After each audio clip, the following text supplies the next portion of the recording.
Hi, my name is Francis Ang from restaurant Abaca, here with Edible SF. Today we are making sisig fried rice using Japanese rice. I love using the Japanese rice because it has a lot of texture.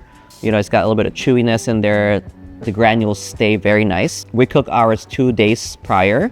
We let it cool, and then we broke it in little pieces. The inspiration of this dish came when me and my wife were stuck in a typhoon in the Philippines in 2014. So we survived a typhoon. We came back here. We did a fundraiser of full-on Filipino food, and this was one of our dishes. So first step, we're gonna boil the pig's head. We're gonna drop it into the boiling water for 3 to 4 hours. We're gonna pull it out. We're gonna let it cool a little bit. So if you do not have source for a pig's head, we can use pork shoulder with the same amount in the recipe.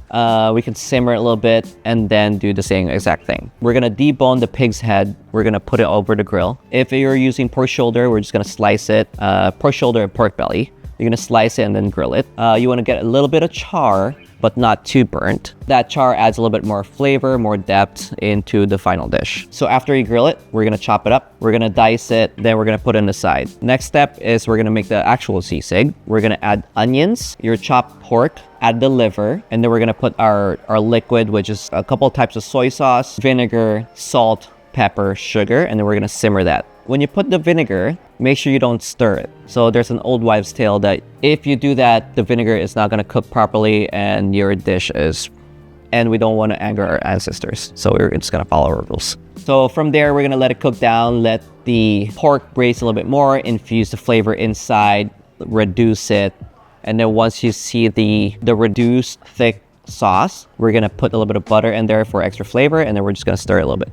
From there, you wanna taste it, and then put it on the side. Next, we are going to make the fried rice. In a hot wok, we're gonna put oil, a little bit of garlic, and we're gonna put the Japanese rice. We add that to our oil with our garlic. You wanna sear that rice a little bit, get a little bit of wok haze, a little bit of smoke. So again, it adds another flavor, another layer of umami. We're gonna add our sisig on there.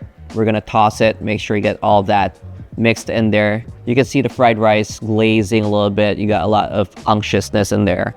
Then we're gonna put our secret sauce, but not so secret, is calamansi and soy sauce. Calamansi is a Filipino citrus, so this one is straight from my grandma's backyard. If you can't find that, you can use lime, lemon. And now we're gonna plate. Fill up the bowl. We're gonna put the chicharron, in-house chicharron that we grind. So we basically steamed and dehydrated it, but you can just buy it purchased if you want. We will have the pickled onion on top. So with this one, you know, you got the unctuous sisig fried rice with the Japanese rice. We're gonna put the freshness of the scallion, the acidity of the pickled onion, a little bit of onion sprouts. Then we're gonna put poached egg on top, because typically sisig, you would put a raw egg on there and then kind of mix it in a sizzling platter.